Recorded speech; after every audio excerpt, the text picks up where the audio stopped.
Welcome back to Echoes of Myth and Time. From which country you are watching this story, please comment and also subscribe my channel. Your one click make my day. Take a slow breath, allow the modern world to fade, and let ancient Greece rise before your mind.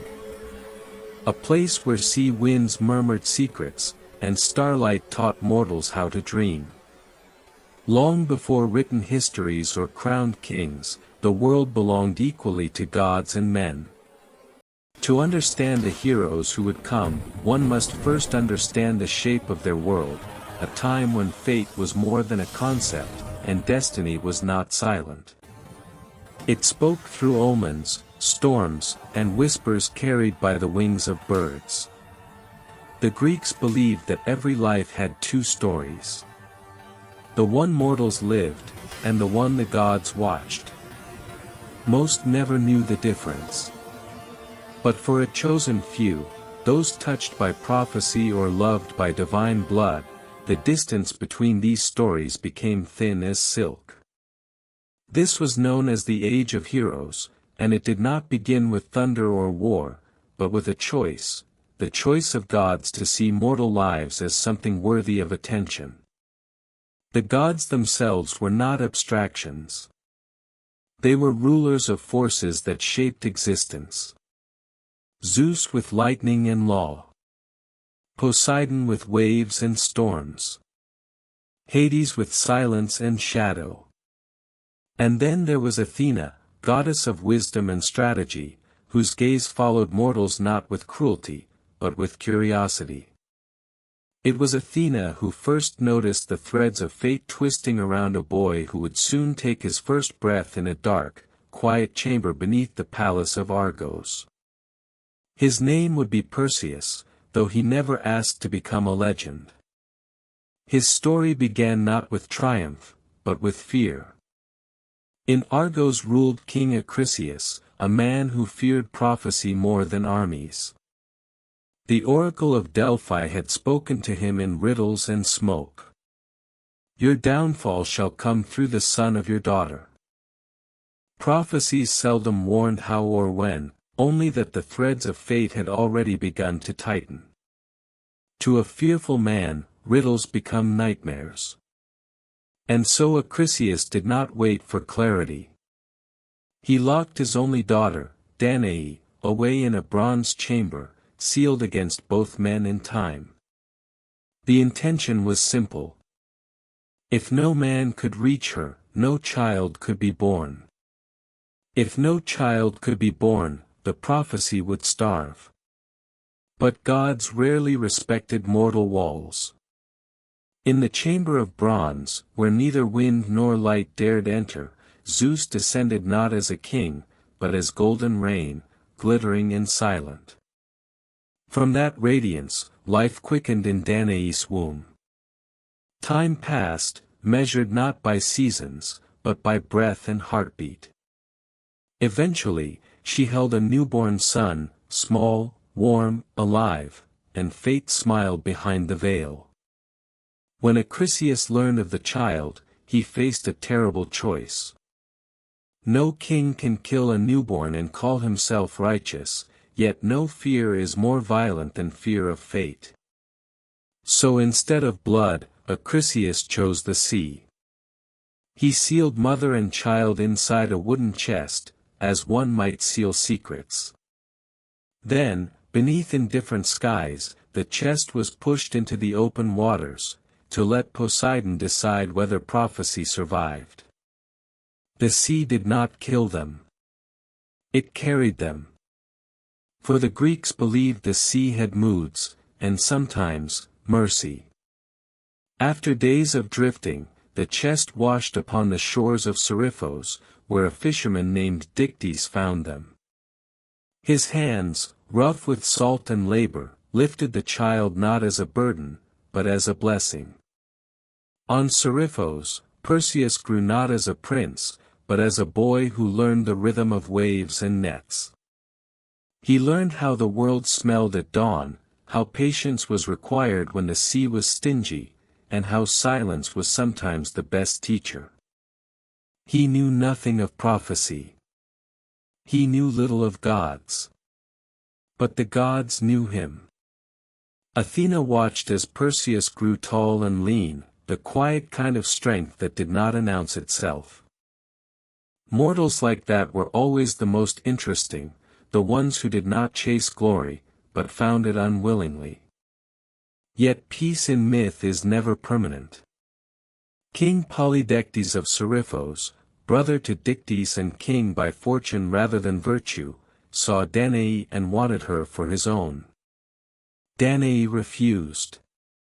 Perseus stood beside her. The king smiled, but his ambitions did not bend. Ambition never bends, it breaks. The breaking began with a feast. Feasts in Greek tales were rarely just feasts. They were battlegrounds for pride. At Polydectes' table, every man boasted of the horses he could give the king. Perseus had no horses. He had dignity. So when Polydectes mocked him, Perseus, not wanting shame, answered boldly. "Ask of me anything, and I shall bring it." The king's smile sharpened. "Anything? Then bring him the head of the Gorgon Medusa, the monster whose gaze turned flesh to stone." The hall fell silent. Not even the sea dared speak. Mortals did not return from such quests. Polydectes knew this. That was the point. Perseus swallowed fear, but not his word. For in Greece, a promise was heavier than iron. The gods stirred. Athena whispered strategy. Hermes whispered speed. Both knew mortals must walk into peril, but no rule said they must walk alone. With divine sandals that could outpace wind, a polished shield bright as moonlight, and a blade forged with godly precision, Perseus stepped onto the shore at dawn. He did not know if he would return. He did not think of heroes or of legend. He thought of his mother. And sometimes, that is enough to move history. The sea hissed against the rocks, as if Poseidon himself exhaled a warning. Beyond the horizon lay monsters, curses, and temples abandoned by mortals and reclaimed by fear. Perseus walked toward them anyway. Because the age of heroes did not rise from wanting glory. It rose from refusing to run. But Medusa's lair was only the first shadow he would face, and the gods were not yet done shaping his path. For destiny never arrives all at once, it arrives in echoes. Before he stepped away from the safety of Seriphos, Perseus paused along the shoreline where the waves always whispered first. The sea at dawn was a quiet teacher, showing mortals how to begin again even after being broken against the rocks 1,000 times. The fishermen were already awake. Nets hung dripping from their hands, and the smell of brine clung to their skin. Dictys approached, placing a hand on Perseus' shoulder. He did not say be brave, nor return victorious. Fishermen understood the ocean too well for such naive blessings. Instead, he said, if the sea brings you back, I'll be waiting. There was power in the simplicity of that sentence. Mortals often think destiny arrives with thunder and prophecy, but most of the time it arrives through quiet loyalty. Perseus nodded and took his first steps away from childhood and into a story that would one day be told around firelight for generations. The sandals Hermes gifted were not merely swift, they obeyed thought more than muscle. The moment Perseus imagined flight, the sandals answered. The rocky cliffs of Seriphos fell away beneath him, and the world unrolled like a painted tapestry. The sea appeared endless, blue upon blue, dotted by specks of islands that rose like the backs of slumbering beasts. Far below, Dolphins broke the surface in playful arcs, unaware that above them a mortal boy carried weapons fit for gods. Perseus had heard of Medusa before, but never from anyone who had returned to describe her. Rumors filled the void where truth had disappeared. Some claimed she was once a maiden whose hair shone like river gold. Others swore she was born monstrous, carved from some ancient darkness long before Olympus ruled the sky. In taverns, if a man spoke her name, someone always spat for luck. Yet the version that lived in Perseus' mind came from Danae, told softly at night when she hoped he slept. She said monsters did not begin as monsters. Something, someone, always shaped them first. Perseus did not know if this was comfort or warning.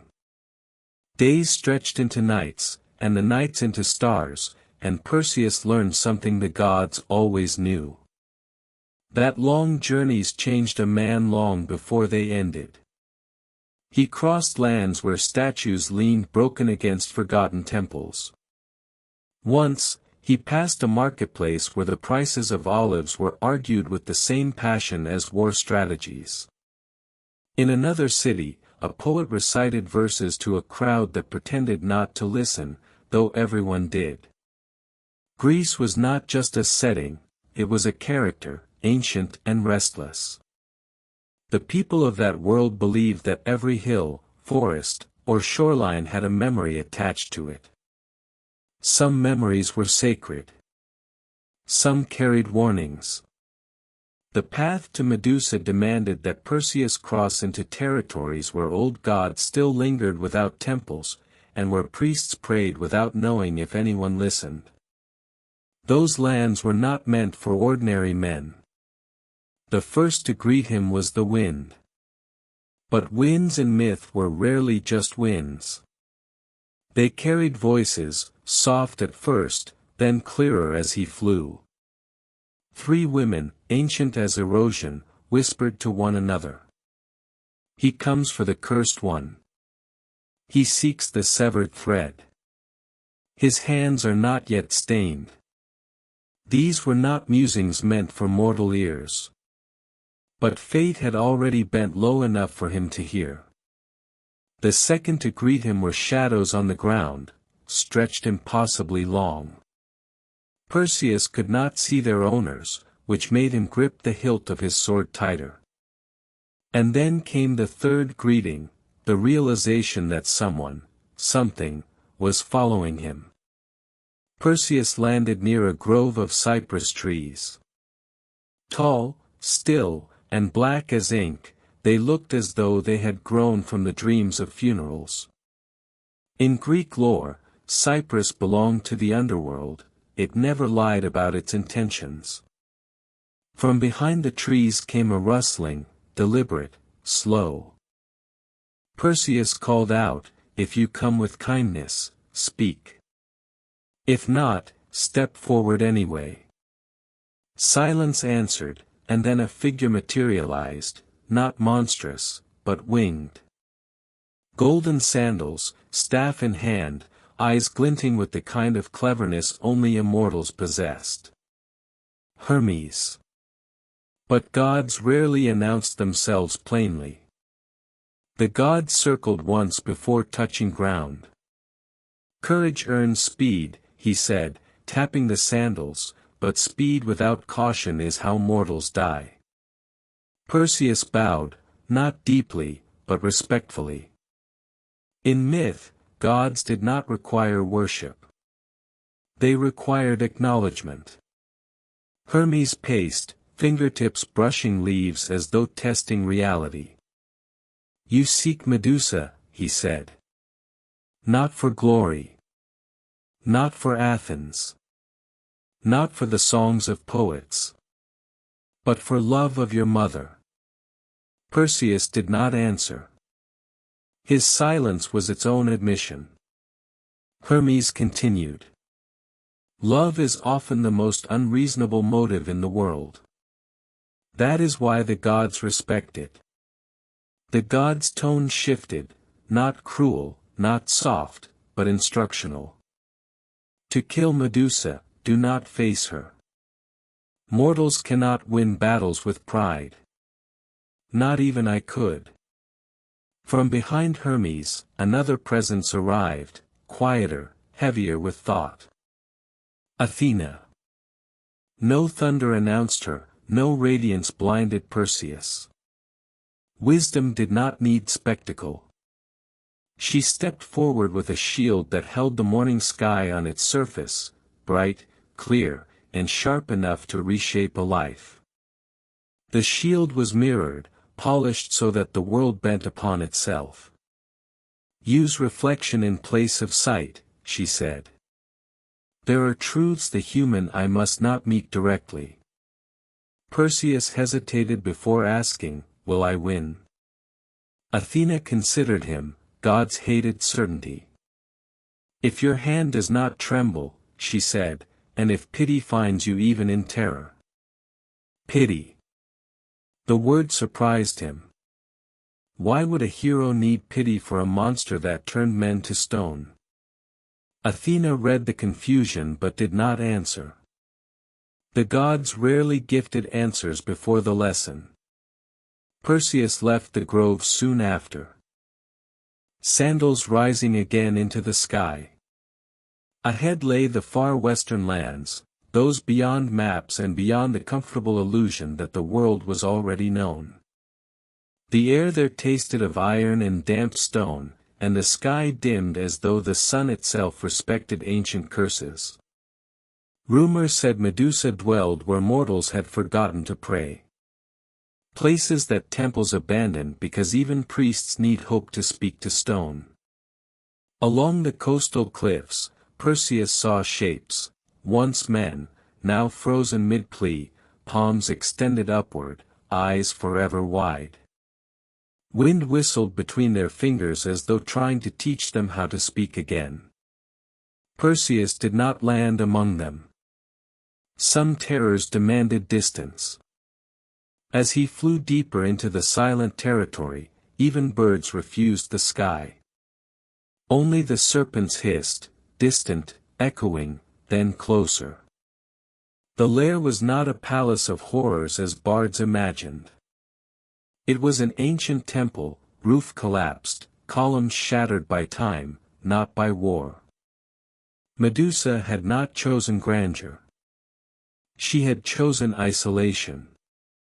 No hero ever asked why. Perseus inhaled once, steady and sharp. Ahead waited the monster born from beauty, curse, and divine rivalry. But in Greek tales, monsters were never merely obstacles, their existence always revealed something about the gods who made them. Perseus hovered above the remains of the temple, sandals whispering against the wind. Time had surrendered here long ago. No priests tended the altars, no incense curled toward Olympus. Only the broken statues remained, caught between worship and abandonment. Before stepping forward, Perseus did something mortal men seldom did before facing monsters. He wondered what kind of life Medusa once lived. Because in Greece, even curses began with stories. There were many versions of Medusa's beginning. Some whispered she was born hideous, one of 3 Gorgon sisters forged from primordial shadow. Others insisted she had been a maiden, beautiful enough to bend light. Devoted to Athena until a god's desire turned devotion into punishment. Athena never confirmed either story, and silence often tells more truth than correction. Yet Perseus noticed something bards often forgot to mention. If a monster craved only death, why choose to dwell among the ruins of a temple? Why choose a place meant for worship? Perhaps Medusa feared the world. Or perhaps she waited for something. Perseus landed lightly among the toppled columns, his shield angled away so the reflection caught only fragments of sky. His sword, curved and narrow, remained sheathed for now. Even the bravest warriors understood that steel was the final language, not the first. The air inside the temple was cold in a way that did not belong to weather. It felt as though grief itself had lowered the temperature. Soft hissing slithered along the floor. Not aggressive, exploratory. The serpents reached him before their mistress did, scales brushing stone. Each serpent seemed to possess its own mind, its own rhythm, as if dozens of tiny watchers guarded one soul. Then a whisper, not human, not hostile. Who enters without fear? Perseus tightened his grip on the shield but did not lift his gaze. Fear existed, yes, but not the kind that crumbled resolve. I am Perseus, he said slowly. I come not for cruelty, but for necessity. Silence drew in around him. The serpents hissed again, sharper this time, until the voice returned, closer. Necessity, she repeated. Mortals claim necessity when they desire violence. Perseus almost smiled at the accuracy of that sentence. Violence was not my wish, he said. But I gave my word. Words meant more than kings in those days. Oaths were the currency of reputation, and reputation the foundation of myth. A shape moved within the temple shadows, taller than rumor suggested, and slower, as though pain defined each step. Through the gleam of the shield's reflection, Perseus caught glimpses. Not a creature, but a woman whose beauty had been replaced by a kind of tragic power. Serpents framed her face not as decoration, but as consequence. Medusa stopped several paces away. Enough distance for safety. Not enough for retreat. Her voice carried the texture of someone who had spoken too little for too long. Do you know what I was before the world learned to fear me? Perseus said nothing. Medusa's lips curled, not in pride, but in bitterness. I was seen. A pause. And then the gods decided that was too dangerous. Perseus heard no madness in her tone. Only resentment, edged with sorrow. The serpent sensed tension before mortals ever could. Several coiled, ready to strike, while others lifted their heads toward the ceiling, tasting vibrations in the air. Medusa took one more step. Had Perseus met her eyes directly, his tale would have ended mid-breath. But through reflection, she was only refracted light, fragmented, human in her fury, monstrous in her curse. Promise is a cruel chain, she murmured. You wear it heavier than your sword. Perseus inhaled once. Her insight unsettled him. Would you have chosen differently, he asked, if a king demanded your death not for merit, but for sport? Medusa did not laugh, though the serpent seemed to. Kings demand many things, she said. It is always others who pay the price. The weight of the moment pressed between them, not just predator and prey, but two beings caught in the machinery of fate. Athena once warned. To kill Medusa, do not face her. But she had not told him it would feel like condemning someone who had already died once. Perseus would never know how long that final second stretched, time thinned, moral hesitation collided with promise, and the serpent struck the air in warning. Then the blade flashed, quick, precise, guided not by cruelty but by duty. The temple held its breath. When it exhaled, the serpents fell silent. Legends often reduce such moments to triumph. But the truth lingered heavy in the stale air. Perseus lowered his sword not in victory, but in acknowledgement. He approached with the shield, using its reflection to secure the head without inviting stone. The serpent still twitched, unfamiliar with death as mortals understood it.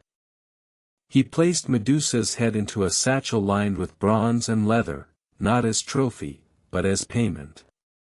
On the walls around him, the statues of men remained frozen in terror, arms reaching toward escape they never earned.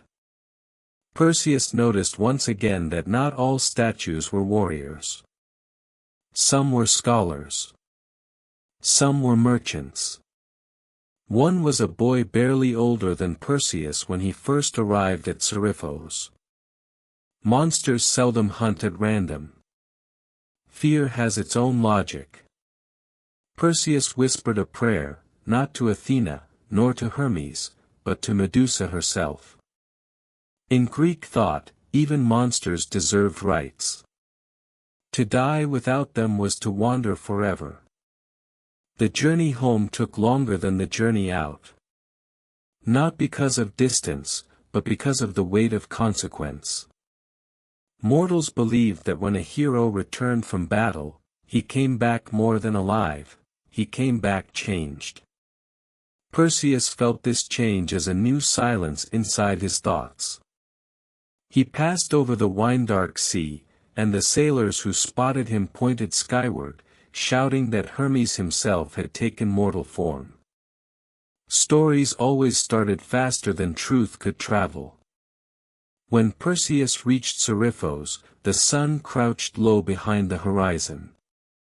Fishermen were folding nets, and children skipped stones across shallow water. The boy they knew did not return. A hero did. Danae ran to him first, not as a queen to a victor, but as a mother to her child. Joy and fear collided in her eyes, the realization that he survived intertwined with the realization of what survival required. Perseus held her, and for a brief moment the story paused long enough for tenderness. But Polydectes was already stirring. The king summoned the court. Feigning surprise that Perseus lived. Men circled him with curious eyes, measuring the weight of rumors. Perseus stepped forward slowly. He did not boast. He did not demand. He simply reached for the satchel. "Your request," he said evenly. "Fulfilled." The court erupted in disbelief. Some laughed. Some whispered prayers. Polydectes smiled, a thin expression stretched across malice. Kings rarely prepared for the consequences of their own commands. Perseus warned them all to avert their gaze. Most did. Polydectes did not. The satchel opened, and the power of Medusa's curse unleashed one final truth. Stone crawled across the king's features like frost, freezing arrogance mid-smirk. The room hushed as his body hardened, turned pale, and then still. None mourned. The curses of gods were sometimes more merciful than the justice of men. With Polydectes gone, the island drew breath for the first time in years. Danae was free. Dictys, who had offered nothing but kindness, was named king in Polydectes' place. Perseus remained only long enough to ensure peace. But stories in Greece did not end with a single quest. Fate had other strands to weave, and other heroes waiting for their turn. Across the sea, in a city named Treason, another boy would soon learn that destiny rarely announced itself politely. His name was Theseus, and his story would not begin with gods, but with choices. Perseus had completed his promise, but the age of heroes had only opened its first chapter.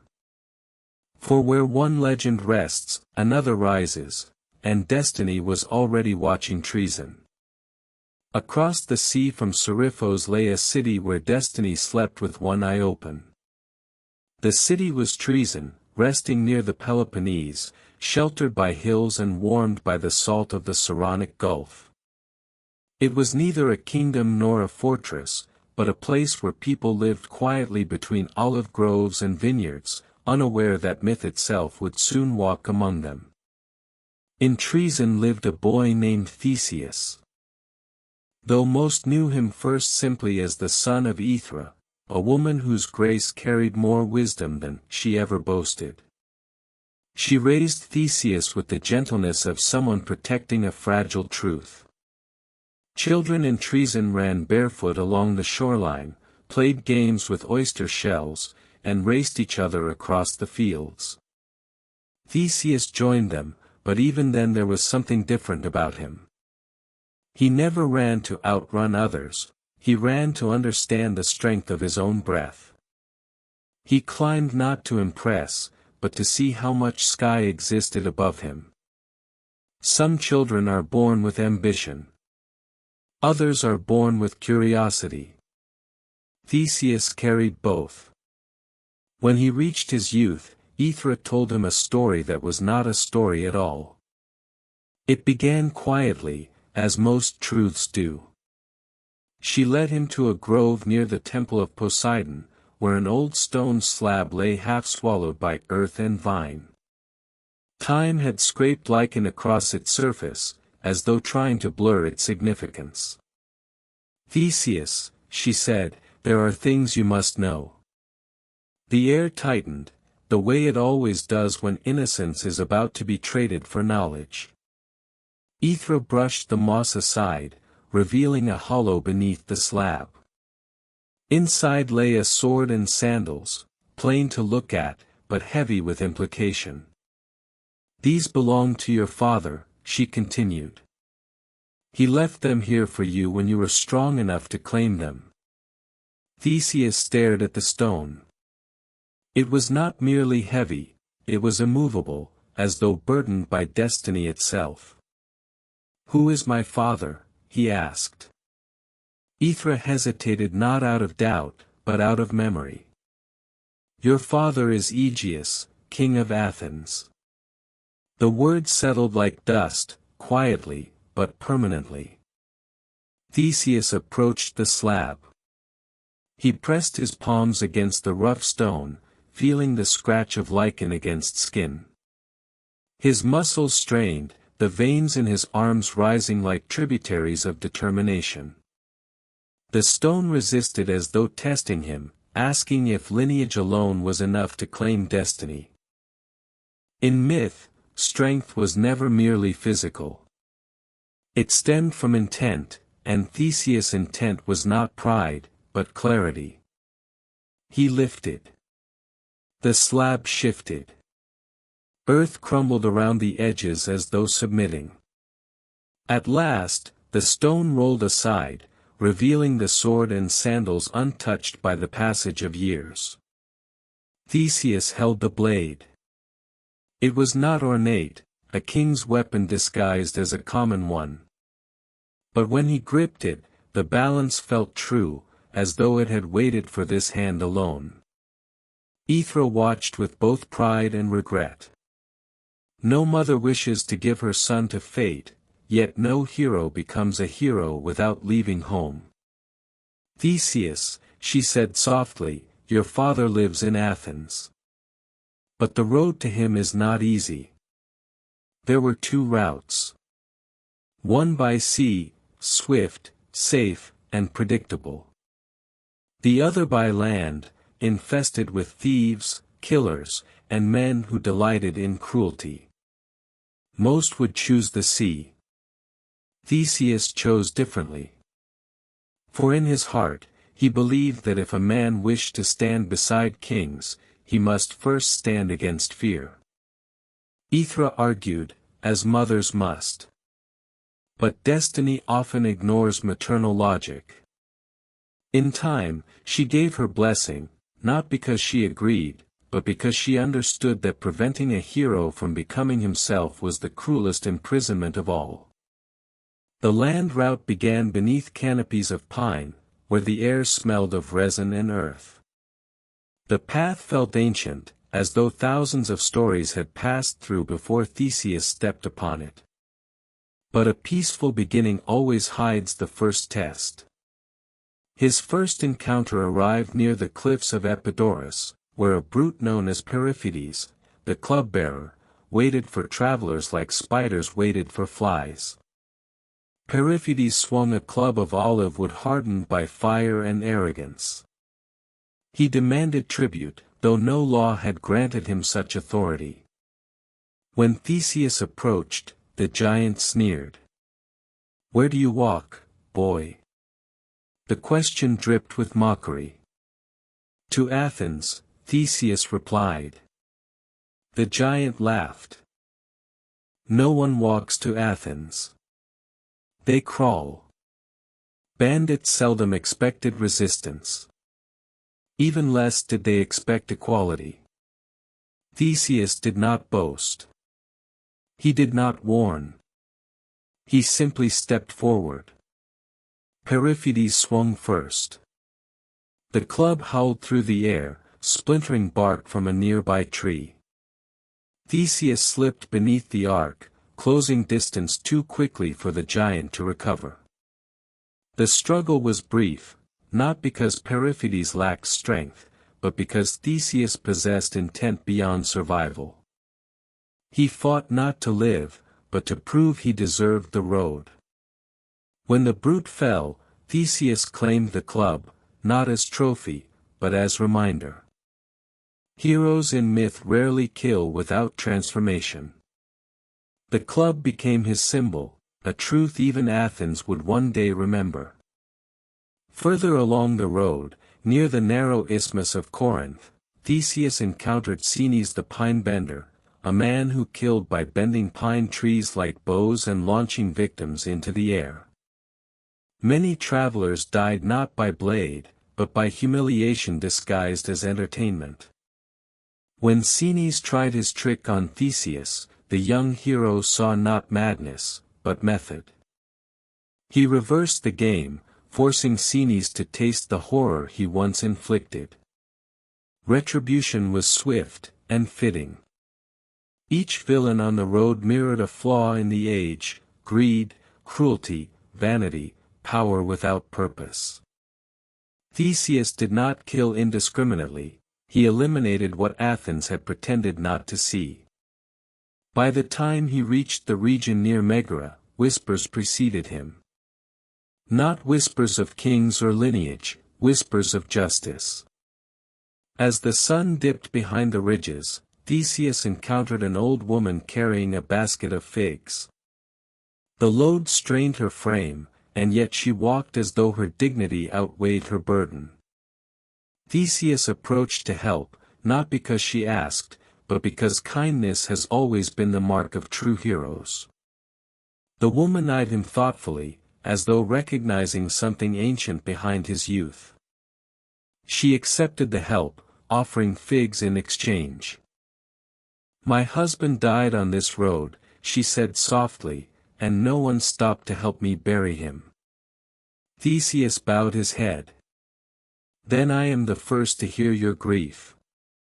Heroes seldom offer comfort, they offer presence. Mortals need that more." The road tested not only strength, but restraint. Not every enemy was a brute. Some were temptations disguised as shortcuts. Near Eleusis, a wealthy caravan offered him passage to Athens. Theseus refused.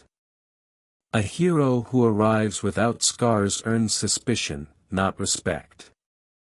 He walked. Always walked. Because Athens was not merely a destination, it was a threshold. When he finally entered the city, the Acropolis towered above, sharp against the sky. He expected welcome or at least curiosity. Instead, he found political unease. Athens was a city burdened by tribute. Every 9 years, its sons and daughters were given to King Minos of Crete as payment for a past offense.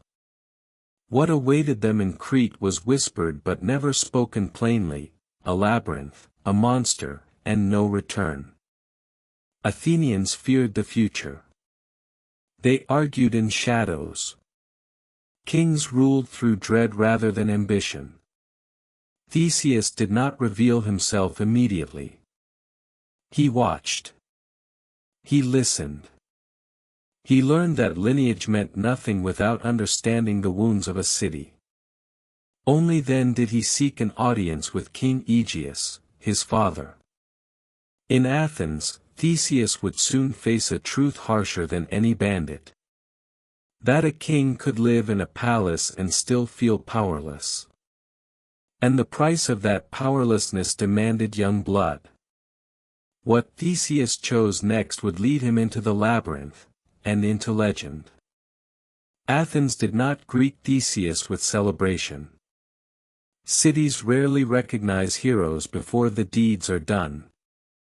Instead, Athens met him with silence, the kind laced with smoke from market stalls and rumors carried on tired breath. The city was older than treason, more crowded, more anxious. The people moved with purpose, but not with confidence. There was a heaviness beneath their daily tasks. As though each Athenian lived with a weight they could not name aloud.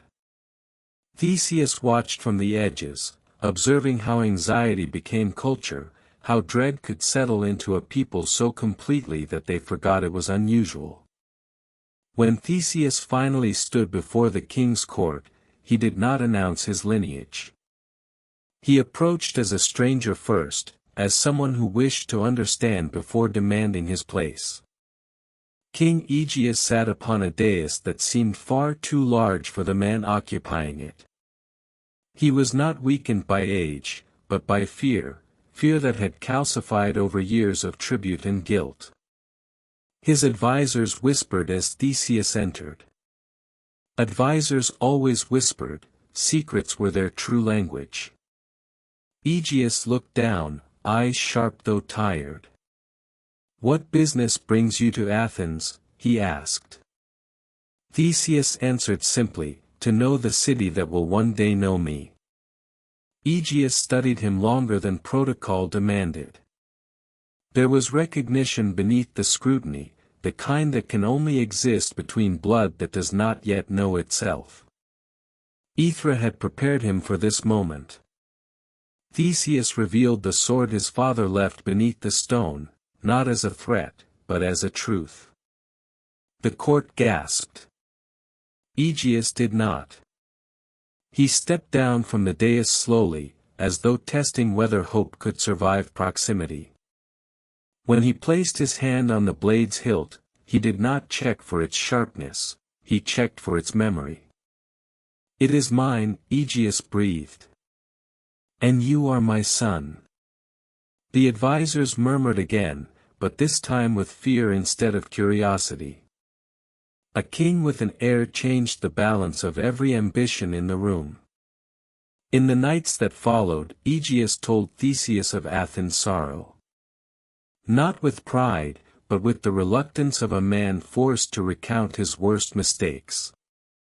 "Years ago," Aegeus said, "Crete suffered a death, Minos' son. The gods denied him justice, and so he sought it from us. Athens lost a war it was not prepared to fight. To end the conflict, Aegeus agreed to a tribute. 7 young men and 7 young women sent to Crete every 9th year. Few Athenians spoke of what awaited them in Knossos. But all knew they never returned. "They die in darkness," Aegeus whispered. "In a maze built not by mortal logic, but by a god's indulgence. And at its center lives the Minotaur, neither man nor beast, but rage-given flesh." Theseus listened without interrupting. Heroes understood that silence was the proper respect for pain. "Would you end the tribute?" he asked. Aegeus winced, a king's flinch disguised as reason. "If I refuse, Crete demands war. Athens cannot afford war." The answer was not cowardice. It was exhaustion. Word spread quickly that the tribute was due again. Mothers wept quietly behind closed doors. Fathers wore stoicism like armor. No one voiced rebellion, fear had trained them too well. When the chosen youths were announced, the city shook as though a storm had passed. Theseus stepped forward. "I will sail with them." Aegeus stared at him as a father first, then as a king. "No," he said. "You owe Athens nothing." "These youths owe Athens nothing," Theseus replied. "Yet they go." There was no arrogance in his tone, only symmetry. Aegeus pleaded once more, "You do not know the depths of the labyrinth." Theseus answered gently, "Then show me a reason to stay." None came. Before the ship departed, Aegeus gave one final instruction, not for glory, but for grief. "When you return," he said, "change the sails from black to white. If I see white upon the horizon, I will know you live. If black, I will know the sea has claimed you." Theseus agreed, though he did not understand then how fragile memory could become in the hands of fate.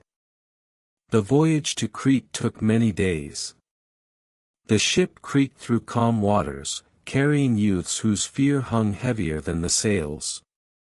Some cried softly at night. Some stared into the endless blue, as if searching for answers in the waves.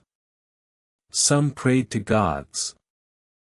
Unsure if gods listened to those already sentenced.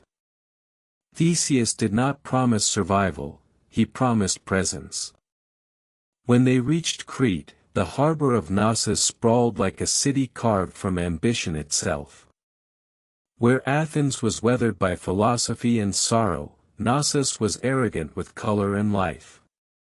Frescoes adorned walls, depicting bulls and dancers and festivals that seemed to mock mortality. The palace was labyrinthine in its own way, halls upon halls, stairs upon stairs, doors that led to other doors. King Minos appeared not as a tyrant, but as a man who believed his grief justified supremacy. Grief and pride often looked the same from afar. He studied Theseus longer than the others. Another Athenian prince, Minos remarked. "They grow bold in their sacrifices." Theseus did not bow. A sacrifice walks to death. A hero walks to test death. Minos laughed, though nothing in him found it humorous. "You will make an excellent lesson for Athens." Among the shadows of Knossos stood Ariadne, daughter of Minos. She watched not with admiration nor fear, but with recognition of a spirit that refused to bend. Ariadne had lived her life within a palace of abundance, yet abundance can be its own prison. Silk and privilege do not repair loneliness. Only stories do. Theseus was a story walking. She learned of his identity through whispers between servants and guards. She learned of his purpose when she saw no trembling in his hands. A question began forming inside her, a dangerous one. What if fate could be rewritten? Ariadne followed Theseus in secret for days, observing how he spoke to the other tributes, not as victims, but as equals. Kindness unsettled her, Crete had taught dominance, not compassion. The labyrinth itself remained unseen, hidden beneath the palace, sealed by doors that groaned with the weight of ancient engineering. Rumor said Daedalus built it. Rumor also said Daedalus regretted it. No one knew which rumor held more truth. When Ariadne finally approached Theseus, she did not begin with flattery or warning. "You cannot kill the Minotaur," she said. Theseus turned, not startled. "Then why speak to me?"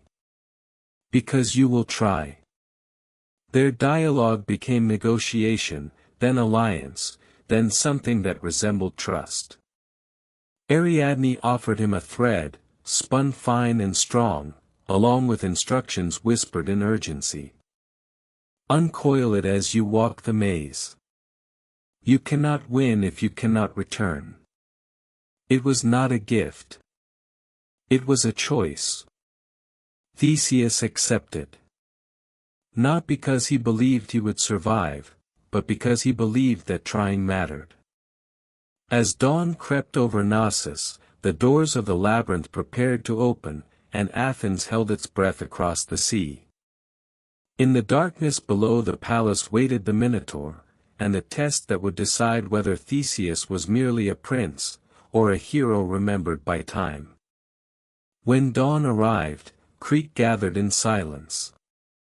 The festival noise that once filled Knossos vanished, replaced by a tension thick enough to feel in the throat.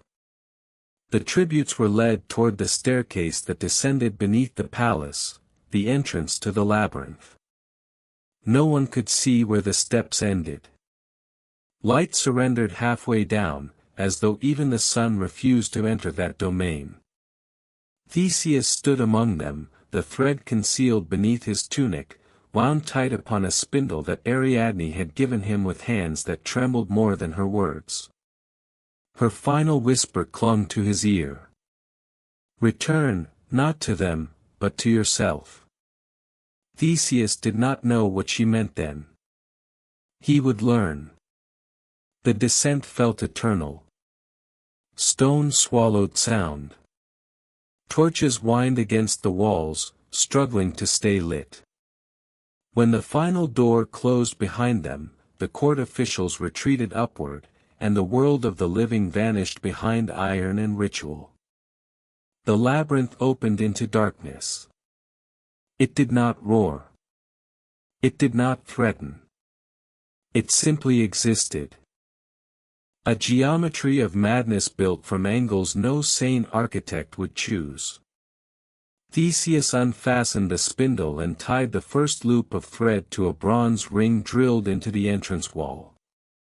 Once the thread left his hands, it became a lifeline, thin, fragile, and utterly essential.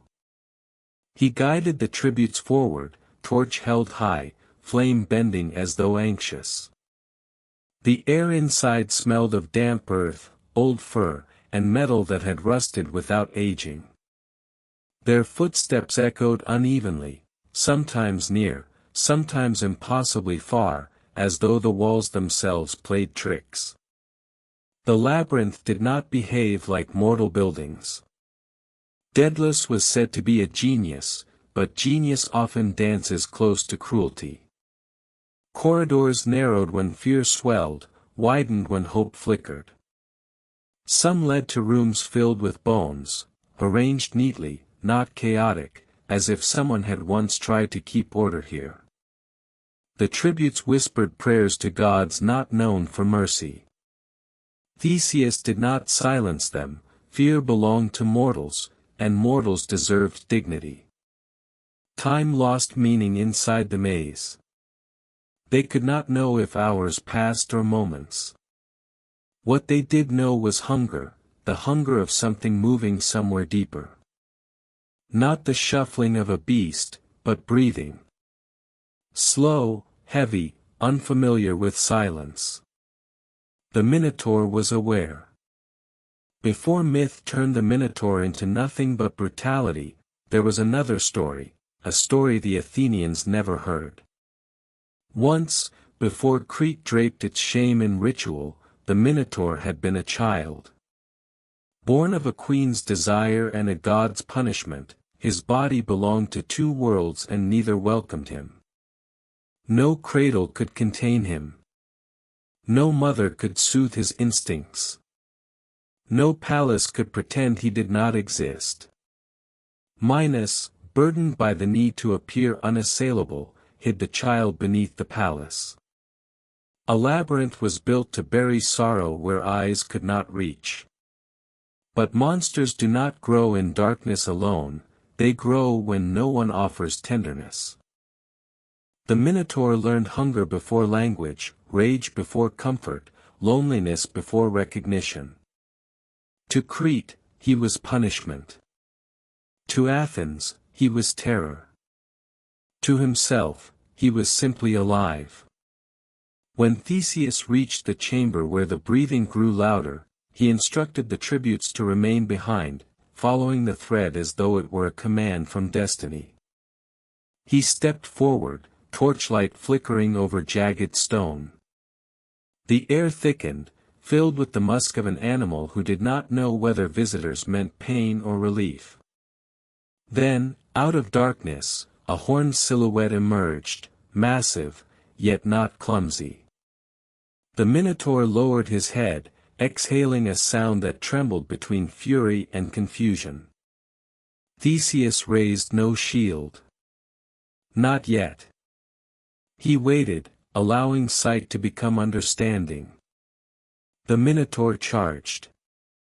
The impact shook dust from the ceiling. Theseus rolled aside, torch tumbling across the floor, sputtering. He reached for the club, the same one taken from the bandit on the road. Symbols mattered in combat, the Minotaur recognized challenge even without words. The beast attacked again, hooves scraping stone, eyes wild with instinct rather than malice. Theseus struck only to redirect, not to harm, learning the rhythm of the Minotaur's movement, a rhythm fueled by abandonment rather than bloodlust.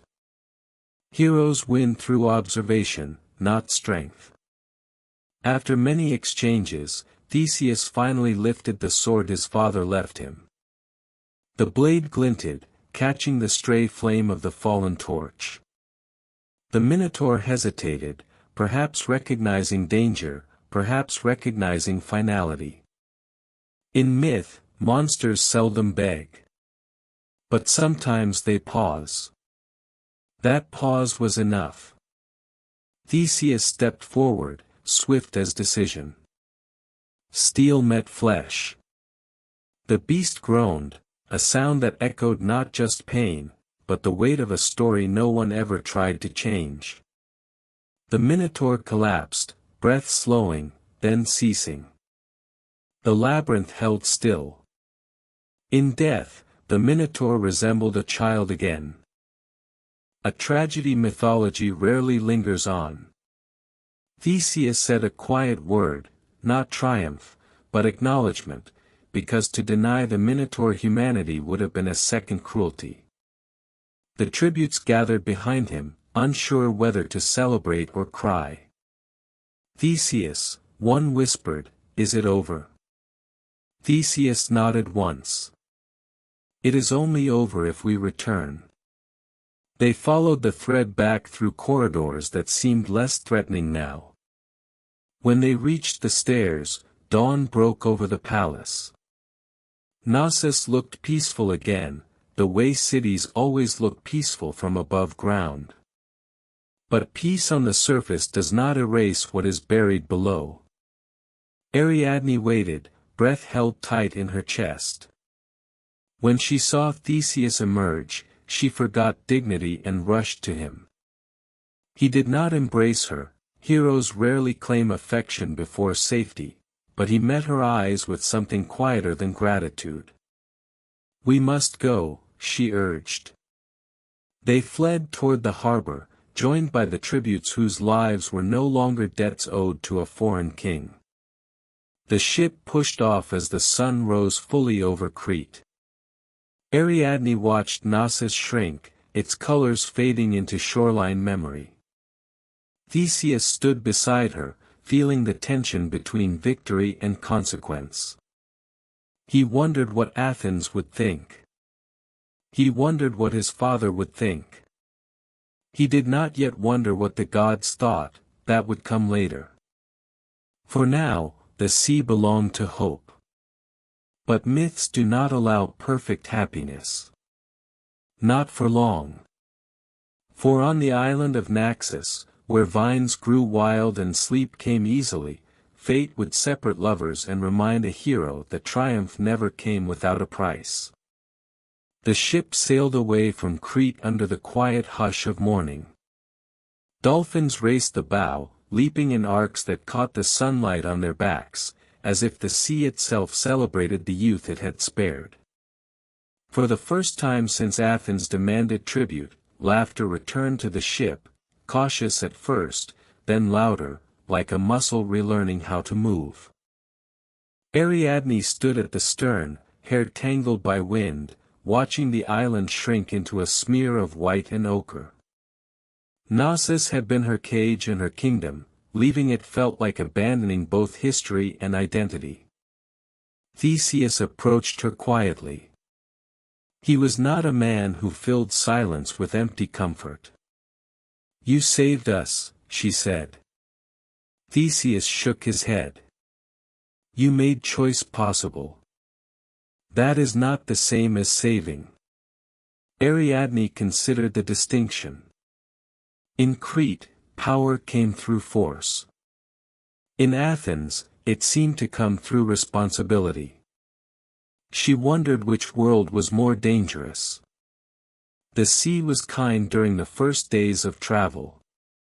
Wind stayed steady, and no storms challenged the ship. Relief spread among the tributes like warmth. Some whispered of home, of olive groves and vineyards and sisters who would find no black flags waving in the harbor. Others spoke of Theseus in reverent tones, already shaping myth before reality had finished its sentence. Ariadne listened. She did not crave glory for Theseus.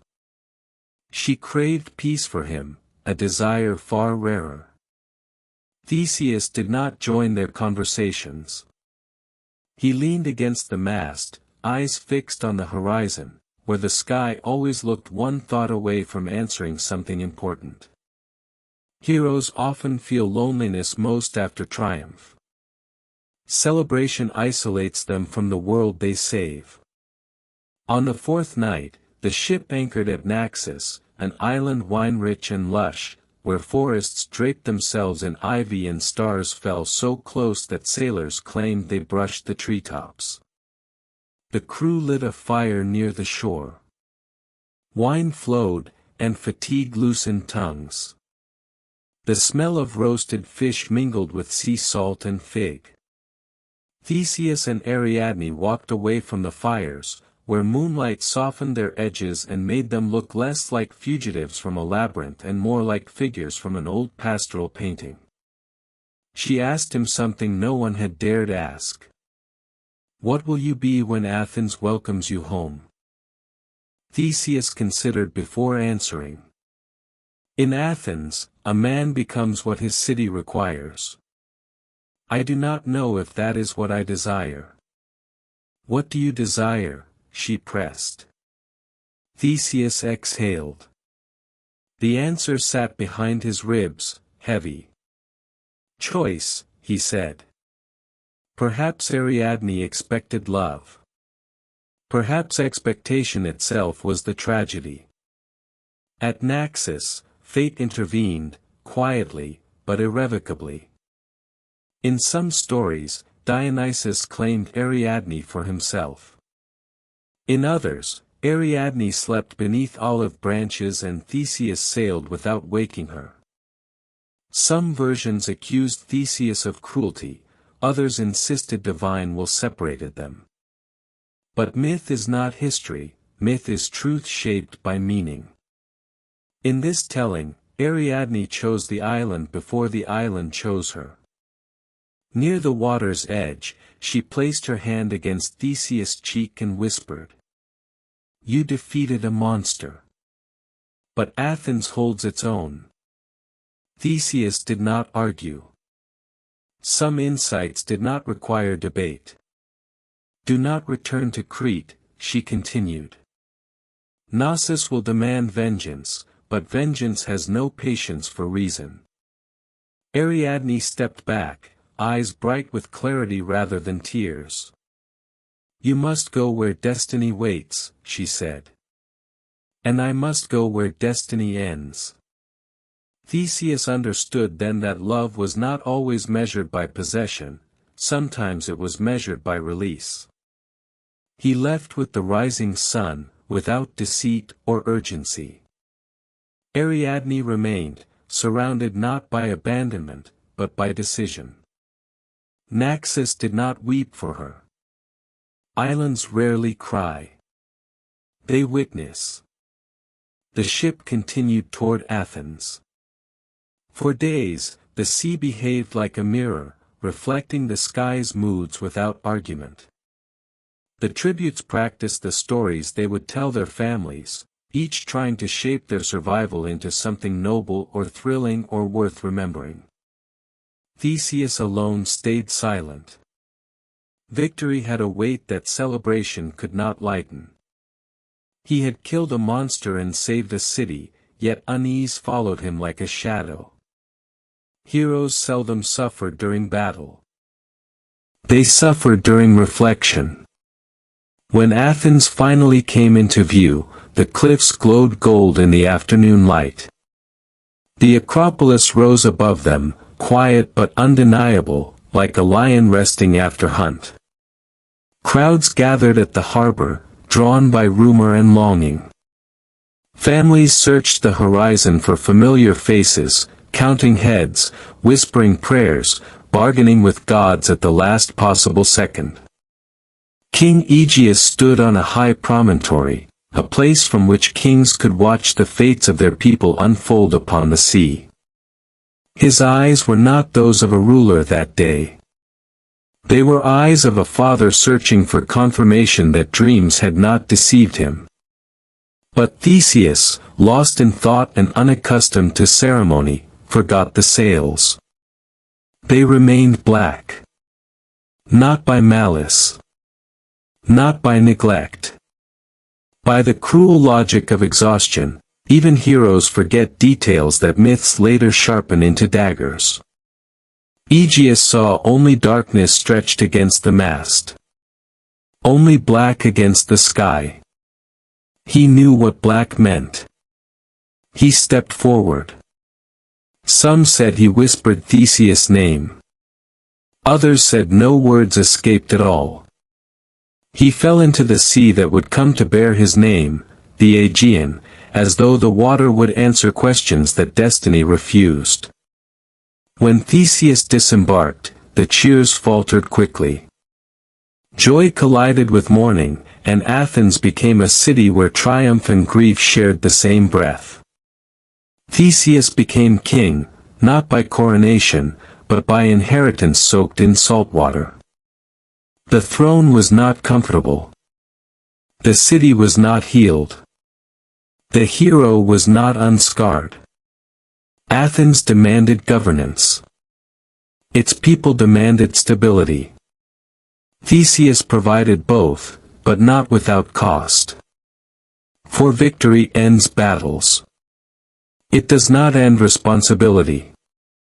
Yet as Theseus learned the burden of ruling, across the sea another force stirred, a force older than kings, monsters, and labyrinths. The force that shaped both tragedy and desire. Her name was Aphrodite. And she would soon remind mortals that the greatest wars were not fought over thrones, but over love. While Athens mourned its king and adjusted to the rule of Theseus, far above the mortal realm the gods kept their own counsel. Heroes shaped the physical world, slaying beasts, toppling tyrants, rewriting borders, but the gods shaped the unseen. No force was more delicate or more destructive than desire. Desire could unite nations. Desire could plunge cities into war. Desire could make mortals brave enough to fight monsters, or foolish enough to become them. And the goddess who governed that force was Aphrodite. Aphrodite's origins differed depending on who told the story. Some claimed she rose from sea foam, born of a moment where violence and beauty collided. Others insisted she was daughter to Zeus and Dione, another child among Olympus' divine chorus. Both stories carried truth, just from different angles, for in Greek thought, myth was not about accuracy, but meaning. What mattered was not how Aphrodite arrived, but what the world became once she did. Where she walked, flowers learned to bloom beyond reason. Where she turned her gaze, mortals discovered longing. Where she laughed, poets found language they did not know they possessed. Her power was never brute force. She conquered without armies, a rare art that even Ares, the god of war, envied. Aphrodite sat upon a high balcony of Olympus, feet crossed at the ankle, watching the mortal world with an expression that hovered between amusement and curiosity. She watched kings rise and crumble beneath their own ambitions. She watched lovers risk exile for a single stolen night. She watched wars ignite not from strategy, but from who stood beside whom during feast days. Mortals believed war belonged to Ares. But Aphrodite knew better. War belonged equally to love. For what did men die for more often, borders, or the person waiting across them? Her son, Eros, perched nearby, wings tucked close to his back. His arrows glimmered gold and lead, the first to inspire love, the second to breed aversion. Both were sharp. Both were necessary. Why do mortals rush so eagerly toward sorrow? Eros asked. Because only sorrow teaches them what love is worth, Aphrodite replied. And what it is not. Eros considered this.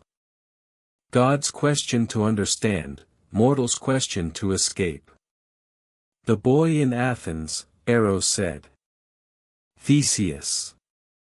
He does not know if he is meant for rule or love. Aphrodite's smile curved like a boundary no map could chart. Few mortals can hold both. As mother and son watched, the mortal realm continued weaving stories for them to influence, and sometimes to undo. There were many tales of Aphrodite's involvement in mortal affairs. There was the sculptor Pygmalion, who loved a statue he carved until the line between imagination and devotion blurred. Aphrodite breathed life into stone, not to reward him, but to question whether humans understood the responsibility of desire.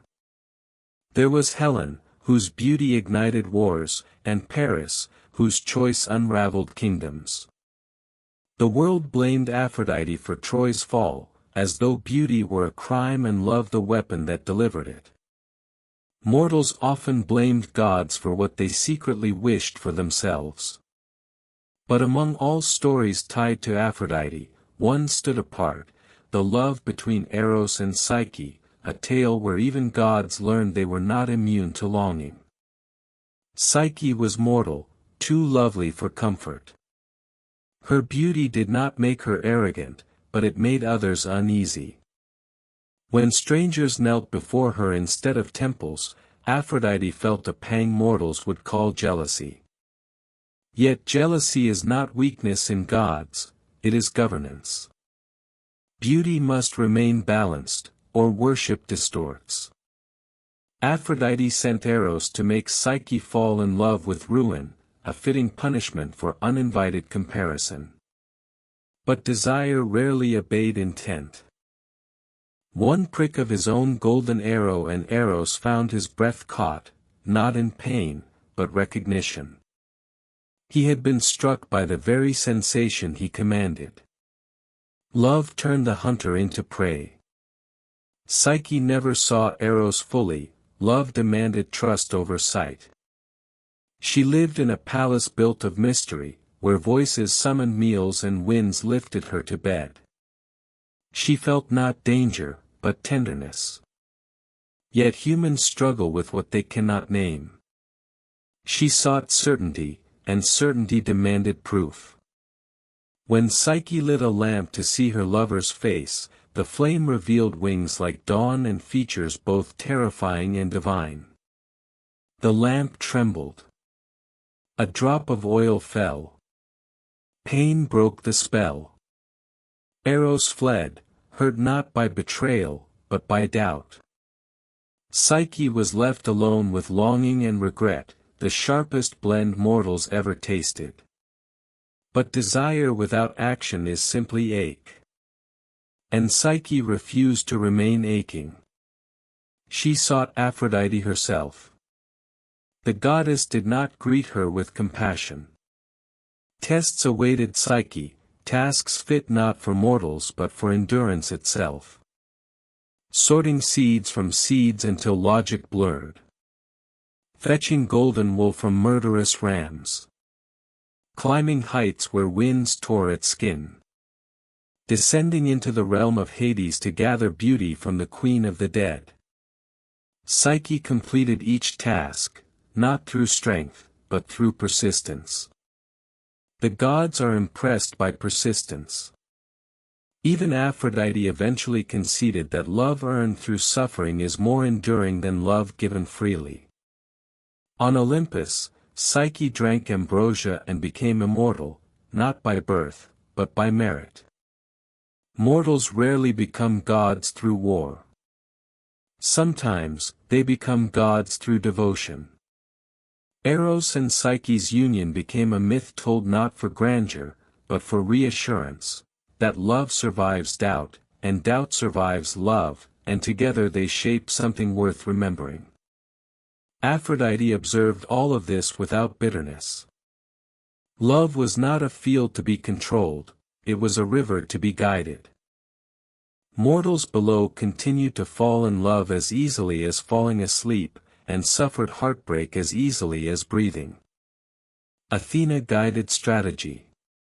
Zeus guided law. But Aphrodite guided meaning. Without meaning, victories felt empty. Without love, victories felt lonely. Even Theseus learned this, not from Ariadne, but from the absence she left behind. Heroes could slay beasts and conquer labyrinths, but even they bowed before longing. For if gods shaped the myths of passion, it was mortals who proved their worth. And somewhere beyond the reach of Olympus, in a humble coastal village, a story of love was beginning, one untouched by war, monsters, or prophecy. A story that would remind the world that not only heroes deserve to be remembered.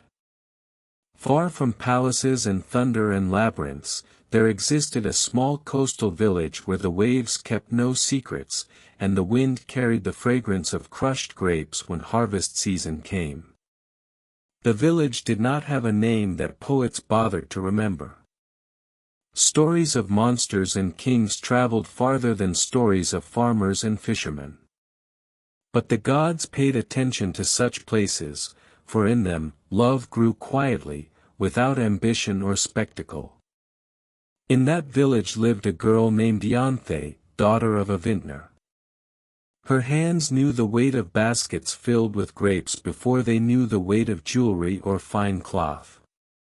She rose with dawn, when the vines shimmered under dew, and slept when the barrels were sealed for fermentation. There was nothing extraordinary about her life. Which is what made it precious. One autumn, a traveler arrived, dusty from the road, carrying only a satchel and a lute.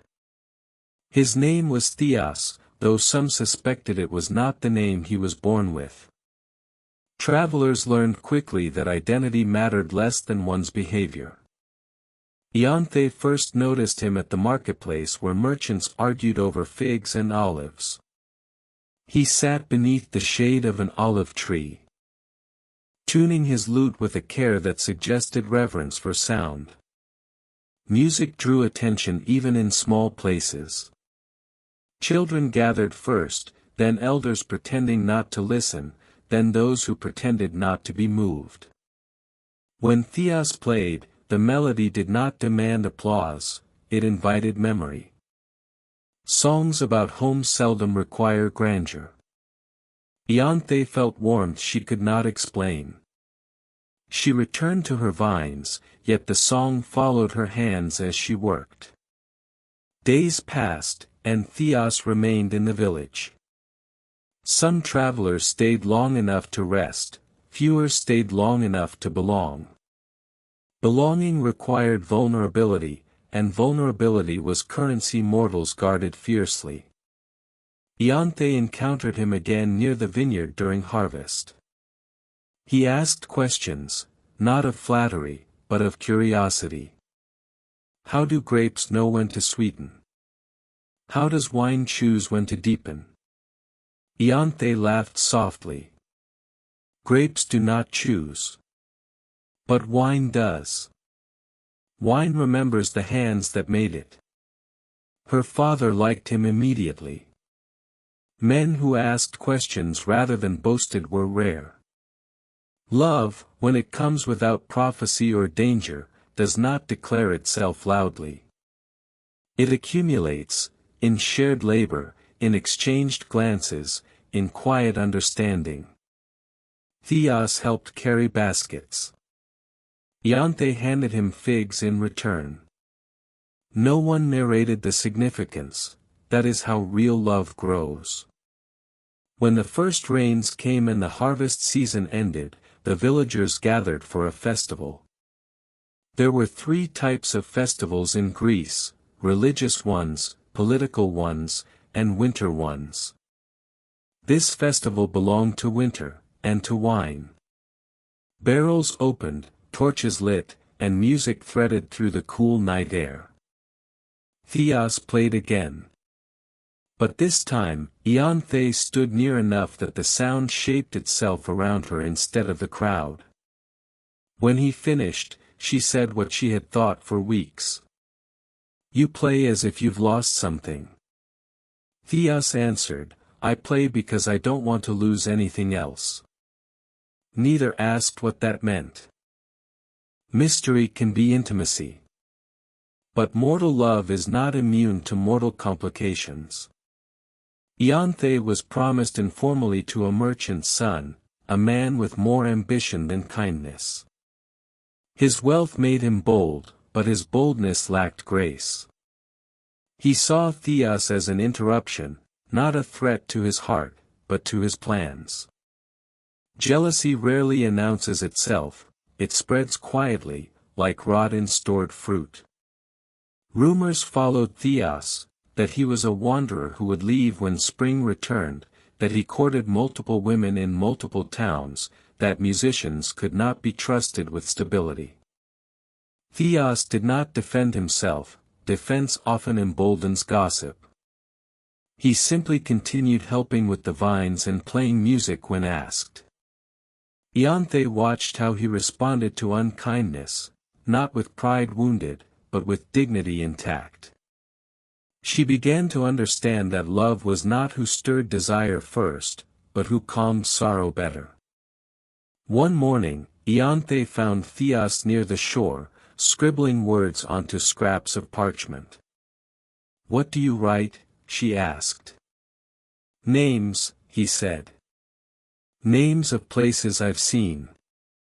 Names of people I wish I'd stayed long enough to know. Will you write mine? She asked, half in jest. He looked up. I wrote yours the day I arrived. Sometimes small sentences alter entire lives. The merchant's son pressed harder after that. He demanded formal engagement. He spoke of dowries and futures as though love were a transaction. Ianthe felt trapped between expectation and desire, a conflict no hero could solve with a sword. In myth, gods intervene when the stakes are epic. But here, Aphrodite intervened quietly, through timing. The merchant's son challenged Theos to prove his worth, not in combat, but in permanence. Where is your home? He demanded. Theos answered truthfully, here, if I am allowed it. Those words rippled through the village more powerfully than any boast. Home, mortals understood. Ambition, they tolerated. But home demanded sincerity. Seasons changed. Theos did not leave. He learned to prune vines, to judge sugar from acidity, to play music that suited the weather rather than the crowd. Ianthe learned to trust herself. Love is not merely choosing someone, it is choosing the version of yourself that exists beside them. Her father blessed the match. The merchant's son moved his ambitions elsewhere. The village accepted the new rhythm. Village life always adjusts to joy quicker than to grief. Years passed, not in dramatic leaps, but in gentle cycles. Harvest. Winter. Spring. Wine poured. Music played. Sleep came easily. Aphrodite watched from afar, pleased not because the story was grand, but because it was enough. She knew the world remembered heroes who slayed monsters, but forgot those who tended vineyards and kept love warm across decades. The gods valued both. When Theos and Ianthe grew old, they sat beneath the same olive tree where they once shared figs and shy glances. Their hair silvered. Their hands wrinkled. But their love did not diminish, it matured, as wine does, gaining depth the young rarely understand. When Ianthe died, Theos continued playing his lute, though the notes trembled with absence. When Theos died, the vineyard blossomed more fiercely than ever, as if honoring the years they poured into it. Villagers believed Aphrodite tended the vines after their passing. Others believed nothing divine occurred at all. But the wine tasted sweeter. And sweetness itself is evidence of the sacred. And while mortal love completed its quiet arc, Theseus still lived, older now, burdened by decisions mortals would later judge without understanding. For heroes did not simply win battles, they bore consequences. In Athens, the age of the hero approached its twilight, and the final echoes of myth prepared to settle into history. Years passed, and Theseus' rule in Athens unfolded not as bards would later recount it, but as mortals actually live, slowly, imperfectly, and under the constant negotiation between duty and desire. Athens was no longer the trembling city he first entered. Under his guidance, it reshaped itself into a polis, a community held not only by blood and borders, but by laws and participation. Theseus believed that a city could not thrive by fear alone, it needed the voices of its people. He invited farmers, merchants, artisans, and nobles into councils that debated openly. Some called the experiment foolish. Others called it dangerous. But Athens endured, and in enduring, it transformed. Power changed Theseus, as power changes all who drink from its fountain. Not toward tyranny, but toward solitude. Kings are seldom surrounded by equals. Even in peace, they remain alone. In his quieter years, Theseus walked the colonnades of the Acropolis at dusk, when the marble glowed gold and the air carried the scent of time. He looked upon his city not as conqueror, but as caretaker. He wondered whether slaying the Minotaur or ruling Athens required more strength. He suspected the latter. Monsters could be defeated in a single night. Governance demanded decades. Rumors of the age of heroes still drifted across Greece. Sailors spoke of Perseus, who built cities in distant lands. Poets sang of Heracles, whose labors carved new pathways into myth. And from foreign shores came whispers of Troy, a city whose fate was entangled with beauty, pride, and Aphrodite's enigmatic smile. Theseus knew he belonged to that age, yet he sensed it nearing twilight. Heroes were torches that burned bright, but no flame burns eternally. Athens, however, was built for continuance. In time, tragedies visited Theseus as they visit all mortals. Aegeus was gone. Ariadne was gone. Companions of youth died or drifted away. The weight of memory finally exceeded the weight of triumph. He traveled often, perhaps in search of something he could not name, perhaps in search of a version of himself that existed before crowns and councils. Some say he died on the island of Skyros, betrayed by a king who feared his influence. Others say he chose to leave the world quietly, allowing myth to do the rest. Athenians retrieved his bones generations later, carrying them back to the city he once nurtured.